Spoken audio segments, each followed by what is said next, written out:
Stronghold Digital Mining's conference call for the second quarter ended June 30th, 2023. My name is Norma, and I'll be your operator this morning. Before this call, Stronghold issued results for the second quarter 2023 in a press release, which will be available in the investors section of the company's website at www.strongholddigitalmining.com. You can find the link to the investors section at the top of the homepage. Joining us today on the call are Stronghold's Chairman and Chief Executive Officer Greg Beard and Chief Financial Officer Matt Smith. Following their remarks, we will open the call for questions. Before we begin, Alex Cupton from Gateway Group will make a brief introductory statement. Mr. Cupton, please go ahead. Thank you, operator. Good morning, everyone, and welcome. Today's slide presentation, along with our earnings release and financial disclosures, were posted to our website earlier today and can be accessed on our website at www.strongholddigitalmining.com. Some statements we're making today may be considered forward-looking statements under securities law and involve a number of risks and uncertainties. As a result, we caution you that there are a number of factors, many of which are beyond our control, which could cause actual results and events to differ materially from those described in the forward-looking statements. For more detailed risks, uncertainties, and the assumptions related to our forward-looking statements, please see the disclosures in our earnings release and public filings made with the Securities and Exchange Commission. We disclaim any obligation or undertaking to update forward-looking statements to reflect circumstances or events that occur after the date the forward-looking statements are made, except as required by law. We will also discuss non-GAAP financial metrics and encourage you to read our disclosures and the reconciliation tables to applicable GAAP measures in our earnings release carefully as you consider these metrics. We expect to file our quarterly report on Form 10-Q on or prior to August 11th, 2023 with the Securities and Exchange Commission, which sets forth detailed disclosures and descriptions of our business, as well as uncertainties and other variable circumstances, including but not limited to risks and uncertainties identified under the caption Risk Factors in our previously filed annual report on Form 10-K filed on April 3rd, 2023, and our subsequently filed quarterly report on Form 10-Q. You may access Stronghold's Securities and Exchange Commission filings for free by visiting the SEC website at www.sec.gov or Stronghold's Investor Relations website at ir.strongholddigitalmining.com. I would like to remind everyone that this call is being recorded and will be made available for replay via a link available in the Investor Relations section of Stronghold's website. Now, I would like to turn the call over to Stronghold's Chairman and CEO, Greg Beard. Greg?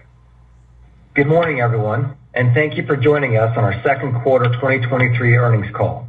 For today's call, we're going to reference an associated slide presentation that is available through the webcast and on the Investor Relations section of our corporate website.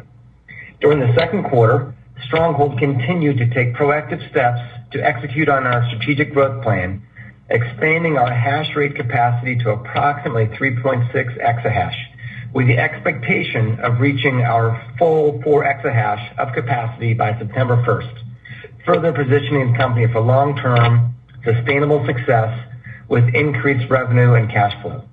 Before turning the call over to our CFO, Matt Smith, for a review of our financial results, I would like to touch on some recent highlights from our business and on our continued confidence in the year ahead. Let's start on slide 3. As a reminder to everyone joining us today, Stronghold owns and operates 2 waste coal reclamation and power generation facilities in Pennsylvania, Scrubgrass and Panther Creek, with aggregate power capacity of 165 megawatts. Today, we have over 40,000 miners delivered or under contract to be delivered. Additionally, we continue to seek opportunities to expand our capacity by deploying 25 megawatts of owned end-to-end data center equipment at a new site that we expect will be able to support at least 1 exahash. Moving to slide 4. Last year, we announced a strategy to delever, reduce costs, and further build out our mining fleet opportunistically to better position Stronghold for long-term success. Since achieving those targets, we're now focused on execution and resiliency. As we prepare for the next halving, it has become increasingly important for us to make the right moves to improve our operational efficiency and expand our mining fleet in a cost-effective way that maximizes earning potential. Since April, we have added approximately 1.6 exahash of hash rate capacity through purchase and hosting agreements with incremental spending of only $15 million, which equates to approximately $10 per terahash for high hash rate, high efficiency miners.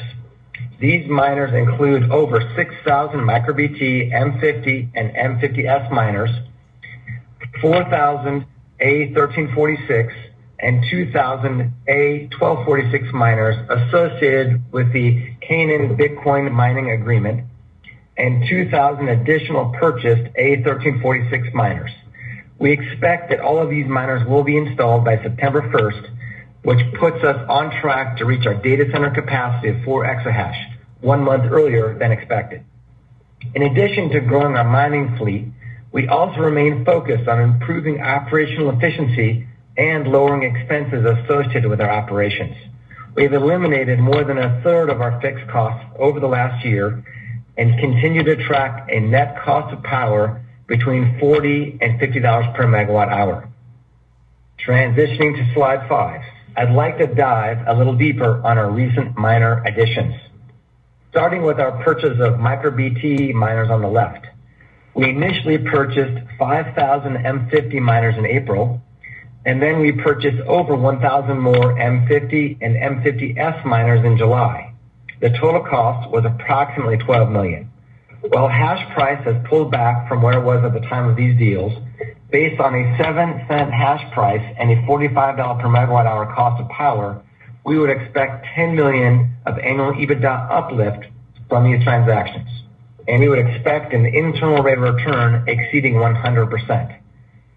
Even at a 6-cent hash price, we would expect returns well in excess of our cost of capital. Moving to the Canaan Bitcoin mining agreement and the purchase of Canaan miners on the right. We recently entered into a 2-year Bitcoin mining agreement with Canaan for 4,000 A1346 and A1246 miners. In July, we subsequently expanded this agreement by 2,000 A1346 miners and simultaneously purchased another 2,000 A1346 miners from Canaan for approximately $3 million. These miners are objectively among our best performers in our air-cooled strong box containers and provide an attractive value proposition given the combination of high hash rate, energy efficiency, and price point.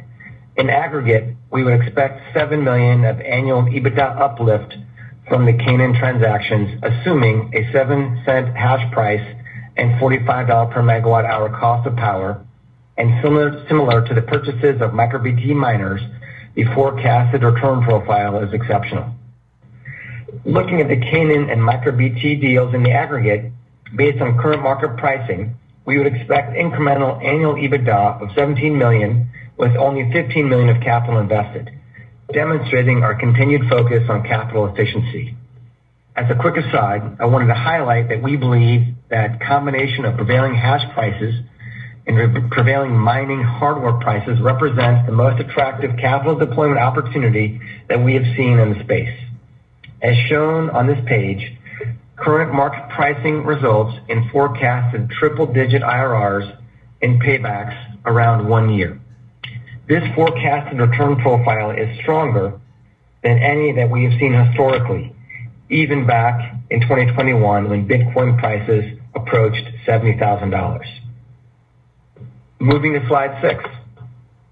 We currently have approximately 3.7 exahash of hash rate capacity and expect to reach our current data center capacity of 4 exahash by September 1st. With a contracted hash rate capacity of 4.2 exahash, we will look to optimize hash rate, energy efficiency, and slots, and we remain focused on a new location for a third site where we plan to utilize the 25 megawatts of end-to-end data center equipment in inventory. We have identified target locations for the new site and we plan to provide more details by the end of the third quarter. Looking to the chart on the right, and further demonstrating our capital efficiency, we've been able to make investments recently at highly compelling price points, with CapEx of $10 per terahash this year, a significant improvement from $60 per terahash for 2021 and the first half of 2022. We believe this reflects our capacity to strategically and opportunistically expand our mining fleet, maximizing revenue potential per dollar spent more than ever before. With that said, I would like to pass it over to our CFO, Matt Smith, to further discuss our financials and results from the quarter. Thanks, Greg. I'd like to go over our results from the quarter and briefly touch on our balance sheet as well. Our total revenue for the second quarter of 2023 was $18.2 million, which included revenue of $13.8 from cryptocurrency and self-mining, $3.1 million from cryptocurrency hosting, $0.7 million from the sale of energy, and $0.6 million from capacity sales. We mined 626 Bitcoin during the quarter, representing approximately 43% growth when compared to the fourth quarter of 2022 and 1% sequential growth from the first quarter of 2023, despite Bitcoin network hash rate growth of 39% and 23% during the same periods respectively. GAAP net loss was $11.7 million and adjusted EBITDA was a loss of $2.6 million. The reconciliation for those figures is included in the appendix. On the environmental side, during the quarter, we removed approximately 140,000 tons of coal refuse from piles and returned approximately 81,000 tons of beneficial use ash to remediate these toxic coal piles. This important work continues to underscore one of our core value propositions of being an environmentally friendly Bitcoin miner. Lastly, I'd like to briefly discuss our balance sheet and two related events that impacted it during the quarter. When comparing results from this quarter's end date on June 30, 2023 and August 7th of 2023, the company held approximately $5.1 million and $4.6 million in cash and cash equivalents, along with 47 Bitcoin and 35 Bitcoin on our balance sheet, respectively. At both respective dates, Stronghold had approximately $59 million in debt outstanding. Finally, I wanted to briefly discuss two recent items impacting our share count. This May, we announced a 1-for-10 reverse stock split. The decision to effect a reverse stock split was primarily to increase our per-share market price of the company's Class A common stock and bring the company into compliance with NASDAQ's minimum bid price requirement. We also put in place a $15 million at-the-market offering, which enables but does not require us to sell shares of our Class A common stock. We're able to use the ATM opportunistically in funding the company's growth, if it is compelling to do so. You can find more details regarding our latest share count in our capitalization table slide in the appendix. Now, moving to slide 8. We understand that there are a number of ways to value businesses, with cash flow and key drivers of cash flow as metrics being the most useful. Using most of those metrics, Stronghold is undervalued when compared to our public peers. While DCF valuation and multiples on cash flow metrics are generally best indicators, the range of market assumptions used by equity research, as well as the funding requirements for peers to achieve their growth plans, make comparability quite difficult for such methodologies.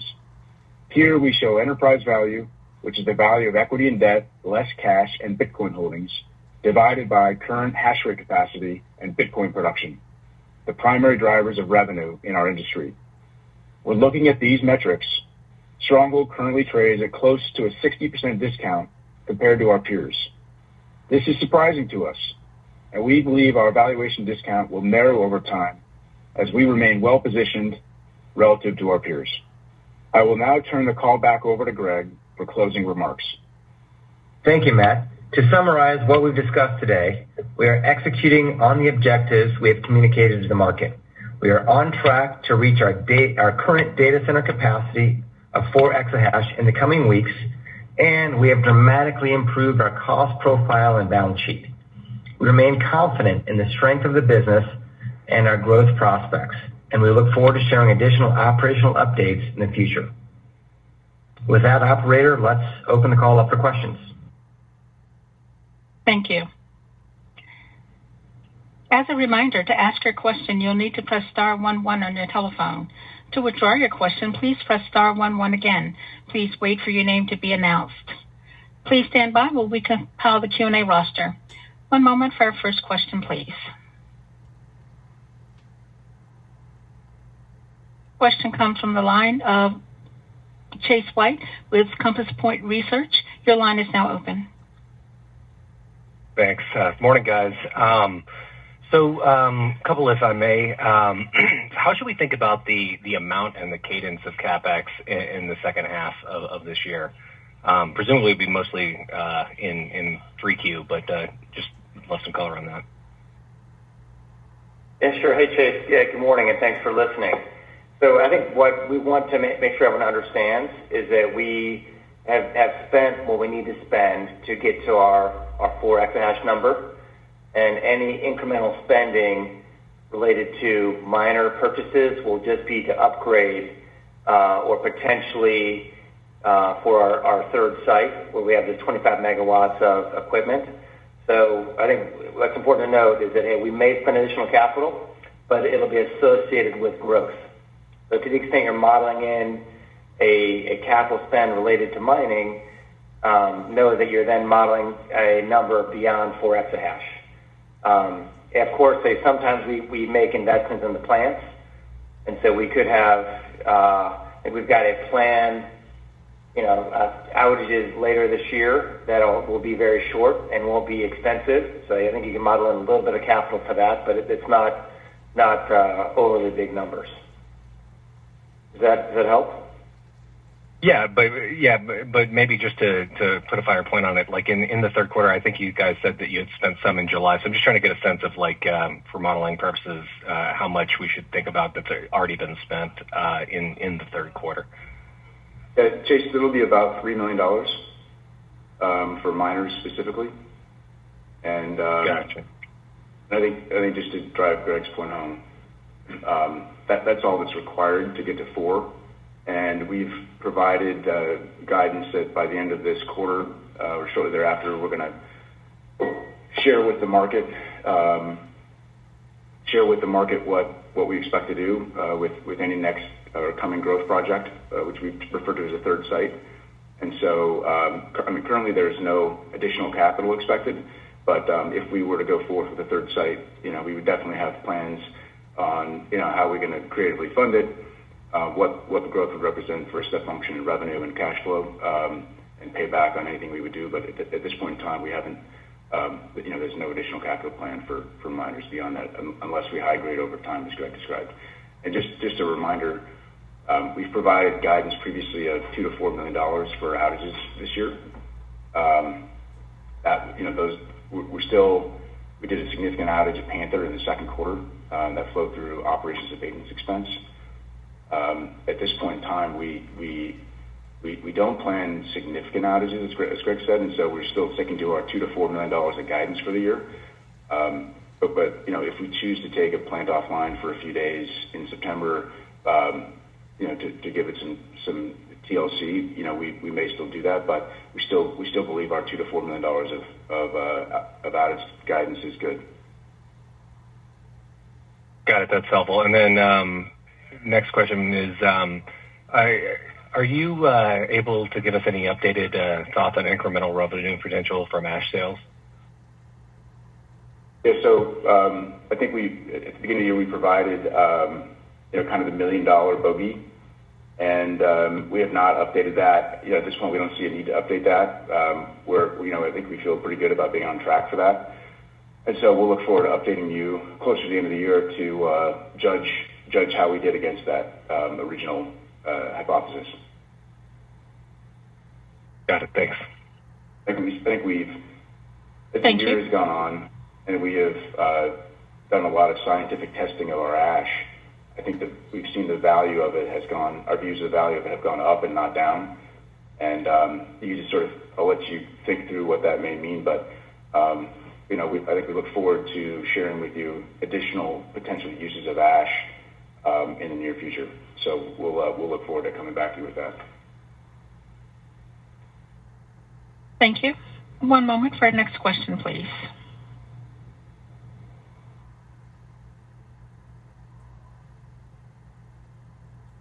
Our next question comes from the line of Dede with H.C. Wainwright. Your line is now open.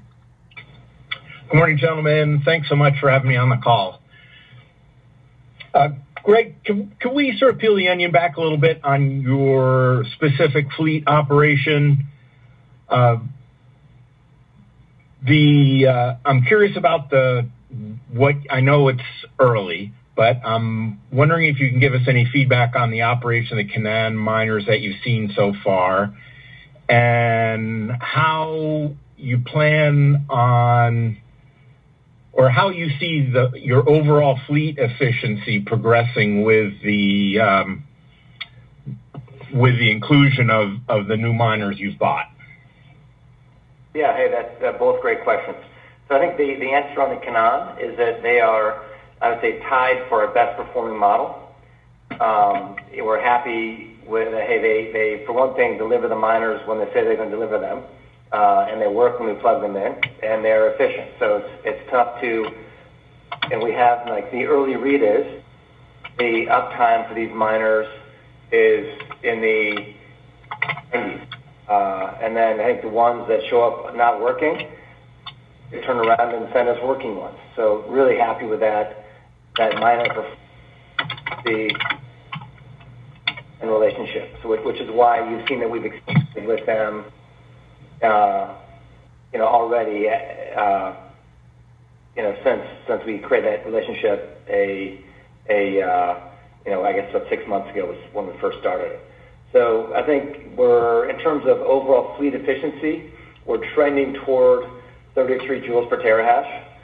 And obviously, with the halving coming up, we're hopeful that you and others will recognize that having an in-house, low-cost, efficient fleet will, put us in a good position to do well relatively. But I think, expect that the fleet efficiency to, trend in the right direction and the more efficient direction over time. I think we're constantly moving and evaluating new JVs and capital efficient ways to improve the efficiency of the fleet, and that will not change. That activity will be accelerating and increasing, we think, over the next coming quarters. Can you offer us a little more detail on how you saw the PJM energy market, noting that energy sales were down significantly sequentially and year over year? I'm just kind of wondering how, what you saw, how you positioned yourself against what you saw, and what you're expecting. Yeah, so we're a blend of being in the power business and the Bitcoin mining business. So the strength of our model is that if power prices are high, we help the grid and turn off the data center and sell power into the grid to take advantage of those high prices.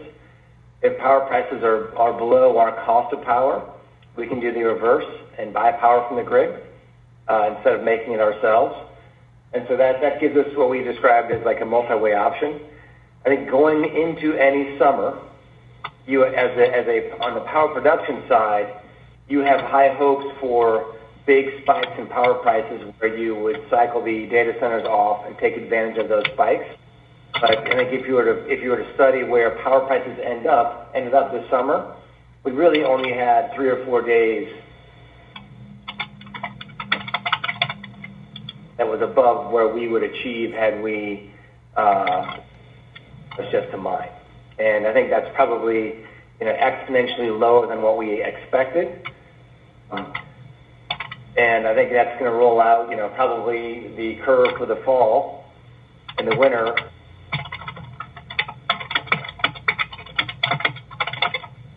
Our pricing crisis this summer. And I think if there's anything you learn about being in this business is that, current expectations do not have really much correlation to future outcomes. And so I think we're still very happy in a macro sense to be in the power business in PJM because of the tens of thousands of megawatts that are coming offline and the thousands of megawatts of intermittent power that's being added that's going to really cause that grid to look more like Texas than what PJM has looked like in the past. So I think we're expecting more volatility, and we're expecting our model of being able to help the grid by supplying power when needed and pull power from the grid when it helps as well. And there are pricing signals that are built in that help us do that. Hey, we're still happy with the model, but in terms of like the short run, this summer we expected to sell more power at higher prices than what we did. But I think, Matt, we have some data to talk about that as well. Yeah, so Kevin, coming into the summer, I think July and August blended PJM around the clock prices were about $50 a megawatt. That's obviously down substantially versus last year. It was probably one of the tightest markets on the back of Russia, Ukraine, the European gas tightness, et cetera, exports. And so when you roll that forward, model the $50 a megawatt, expected the vol that Greg described, because typically you get some. We're probably about the way through the summer, and so we're still hopeful that when power prices are above $100 to $120 a megawatt,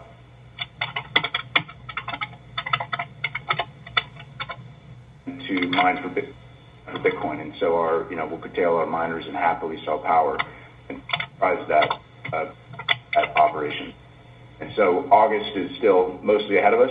Early to mid-September, you can get some serious price dislocations, and so we're optimistic. But I think you've seen with the cost-cutting programs that focus on capital efficiency. We're not betting the business on higher power prices than the forward curve. Importantly, as you look forward to 2024, the coming winter, summer,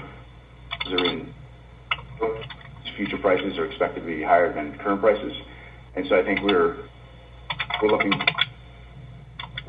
this kind of loose natural gas market that has been prices.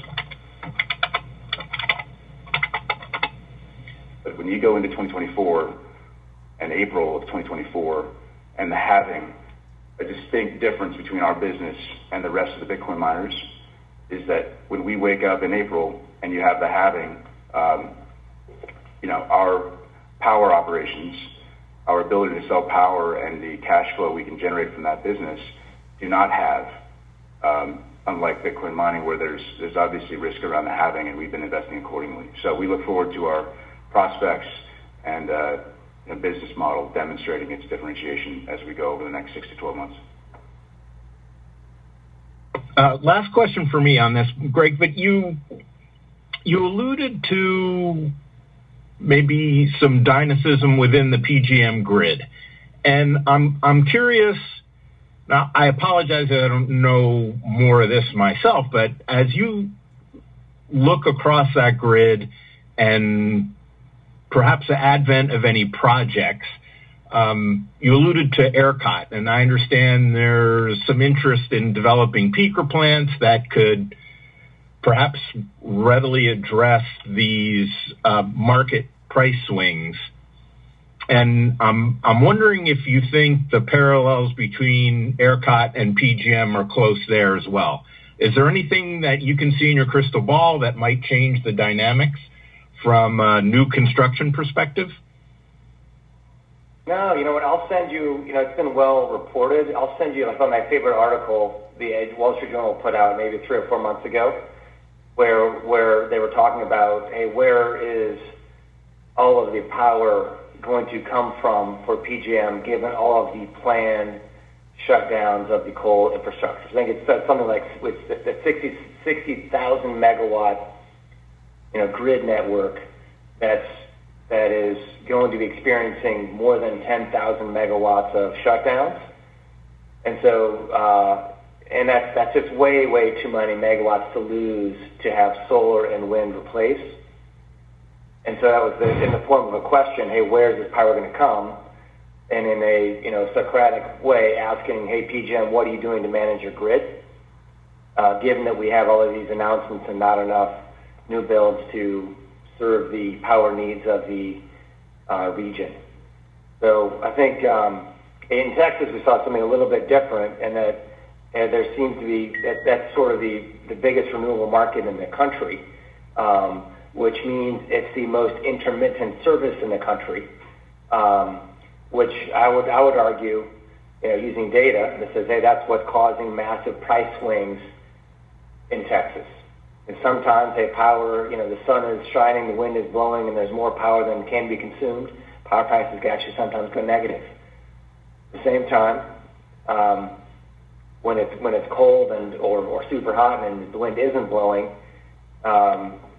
people are willing to pay a lot for power if it's in short supply.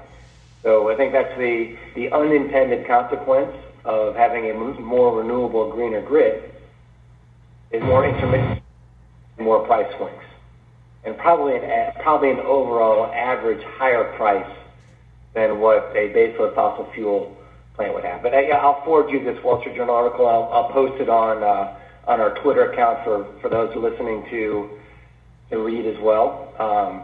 But I think the theme in reading it, it'll make you comfortable to be invested in the power business with a environmentally beneficial power source like ours that should survive and benefit from these swings. How would you imagine PJM answers that Socratic question? One moment for our next question, please. Well,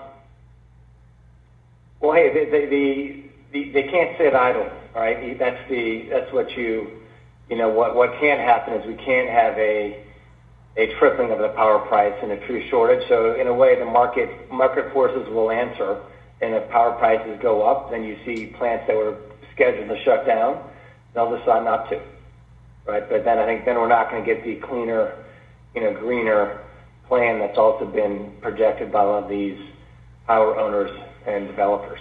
So so my expectation is that we'll see market forcing prevail over like a green push.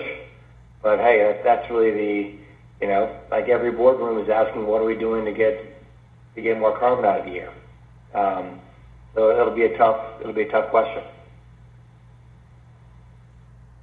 Thank you so much for entertaining the questions, gentlemen. Appreciate it greatly. Interest. Question comes from Lucas Pipes with B.Riley Securities. Your line is now open. Yeah, hey, good morning, everyone. This is Nick Giles on for Lucas. Congrats on the progress recently here. Last quarter you noted that at Scrubgrass you have 700 acres there, and really only half of the transmission capacity is being used. I think you'd said that maybe the opportunity to increase power gen capacity there would not be really until next year. And just was wondering, is this something that could be before halving, after halving, or really just independent of the halving event altogether? Thank you so much. Hey, that's it's a great question, and thanks for joining the call. I think we've said. I think we made that disclosure, and it's known that we have more capacity there at Scrubgrass and a lot of acreage. We're constantly looking at opportunities to improve our business model, make it for a more stable asset. And so I think you can expect over the next quarter or two, news on how we're going to take advantage of that. Maybe not just on the power side, but I think we've also said, hey, we're studying carbon sequestration. So I think it's a very good thing to have access to both transmission, access potentially to if you're familiar with what it takes to put new assets online in our network, it's about a 3-year wait. So we're studying ways to sort of cut the line and get access, put more power on the grid in a much shorter time frame than that.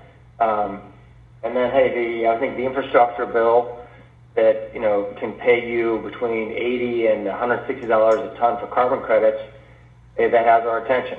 So we're very much studying that market and hope to have news, really positive news in the next quarter or two, but we're just not quite ready to talk about it yet. But please ask again every quarter until we come out with the 8K and press release. But we are focused on it. Got it. Well, thanks, Greg. That's really helpful. Maybe just one more from my end. Overclocking and underclocking has, been kind of a popular topic among your peers as we approach the halving, and just wanted to get your perspective on this at the miner level, and really maybe a reminder is, if this is kind of less important for Stronghold, just given your optionality on the power side. Thank you very much. Yes, I think so far we've done a really poor job at overclocking and underclocking, and we're aware that we can do it. We have the software, but I think that's something that I think you could see in the coming quarters, like upside to our model versus what we've probably guided to, because we are now, because we now have this 4 exahash of miners, installed or coming. We're now focused on more than we have in the past. Really, just focused on, hey, how do we get our efficiency to be maximized, and that will include overclocking, underclocking, and probably adding some new miner control software. It's a little bit more complicated for us because we are interconnected with the grid. But yeah, I think so far that's just, I'm happy to tell you that, hey, there is upside from here on the way we've been operating our assets. Got it.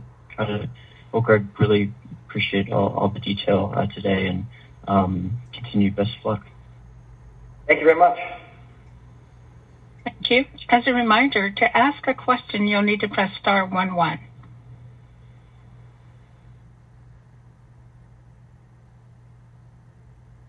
And I'm currently showing no further questions at this time. I'd like to hand the conference back to Mr. Greg Beard for closing remarks.